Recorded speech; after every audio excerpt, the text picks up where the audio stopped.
Wraith by William Toney. Chapter 14, The Edge of Reason. The sun was setting over the city as Aaron stood in the dimming light on the balcony of his apartment. The streets below were a blur of lights, cars, and people, each one a small part of a vast, interconnected web that Aaron had come to feel both part of and above. His thoughts were as tangled as the city around him, and the more he tried to untangle them, the more lost he seemed to become. He thought of Lilah lying unconscious in the hospital, and his stomach twisted with guilt. Was he doing the right thing? Was all of this truly in her best interest? Or was it just his desperate need to feel in control? It seemed that every time he made progress, he lost a little piece of himself. The power Allistor had offered him had been intoxicating, but with each life he took, whether directly or indirectly, he felt a bit more hollow inside. But the weight of responsibility pressed down harder every day, especially now that Marcus's gang was almost entirely eradicated. With them gone, it left a void, a space in the criminal underworld that would surely be filled by someone else, and he knew it would be filled with more violence, more pain.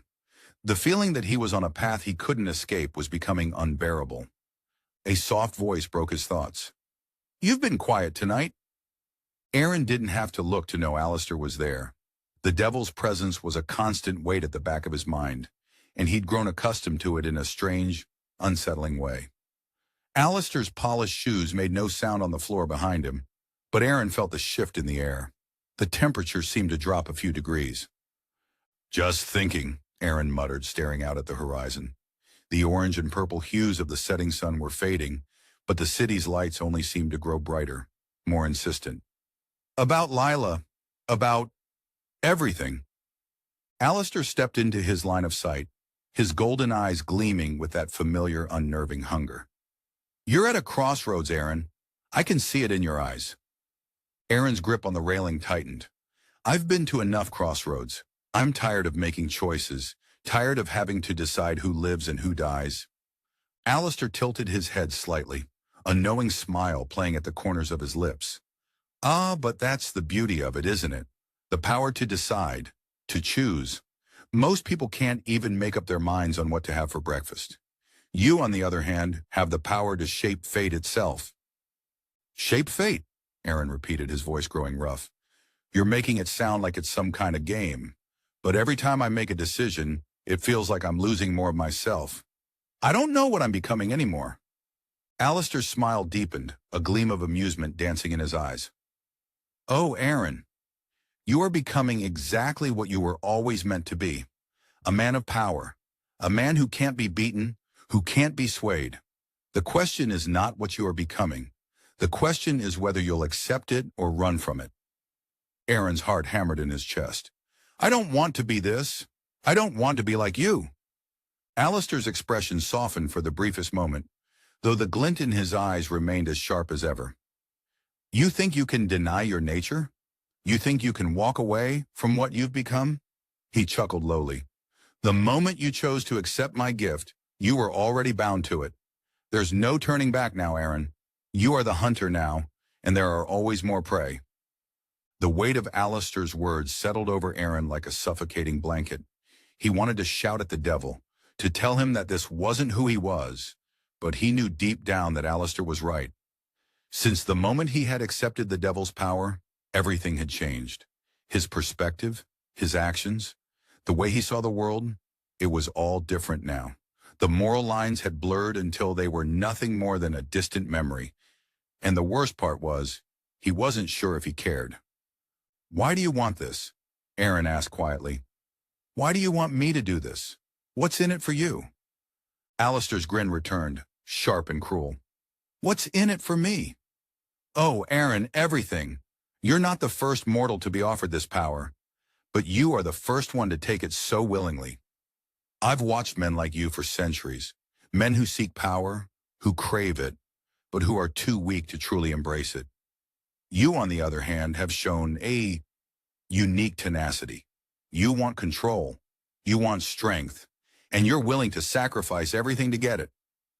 Aaron felt a sickening twist in his stomach. "You're using me." "Using you?" Allistor's voice was a mockingly sweet lilt. "No, my dear boy, I'm offering you the gift of choice. the ability to shape the world around you. All I ask in return is that you use it wisely." And then Aaron's fist clenched and he turned away from the balcony, his anger rising. "I don't even know who I am anymore. I thought I was just a curator, a man who loved a woman and wanted to do good in the world. But now I'm this." Allistor's voice softened almost gently. "And yet, here you are, embracing the power, embracing the responsibility. You could have let them kill you. Let those thugs finish what they started. You didn't, did you? You stood your ground. You fought back. That's the man you are. A man who takes control." Aaron's mind swirled with the devil's words. He couldn't deny it. Every time he had been pushed, every time he had felt helpless, he had risen. But each victory seemed to come at a higher cost, and the lines between right and wrong were more blurred than ever before. He glanced back at Allistor, his expression hardening. "You're not going to stop until I've completely fallen, are you?" Allistor shrugged nonchalantly. "Fallen? That's your interpretation. I don't see it as a fall. I see it as an ascent. It's the world that wants to keep you small, Aaron. I'm simply giving you the means to break free."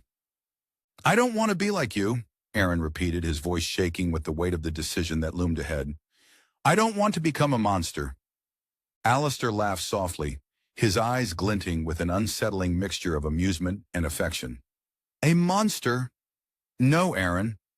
A monster is what the world calls someone who has broken free of its constraints. You, my dear boy, are becoming something far greater than that. You're becoming a god among men. The question is whether you'll embrace that power or run from it." Aaron stared at him, a wave of cold fear washing over him. He wanted to scream, to deny everything Allistor was saying, but deep down he knew the devil was right. The power was his, and it would always be his. But at what cost? As the night stretched on, Aaron sat in silence, his mind a war zone of doubt, fear, and temptation. The city outside continued its relentless pulse, indifferent to his inner turmoil. He had no idea where his path would lead from here. But one thing was certain. It was no longer just his path to walk. The choices he made from this point on would define him, for better or for worse. And deep down, Aaron knew he wasn't the man he used to be. The man who had once walked those same streets with hope in his heart, unaware of the darkness lurking just beneath the surface. No, he was something else now, something more. The only question left was whether he could control it, or whether it would consume him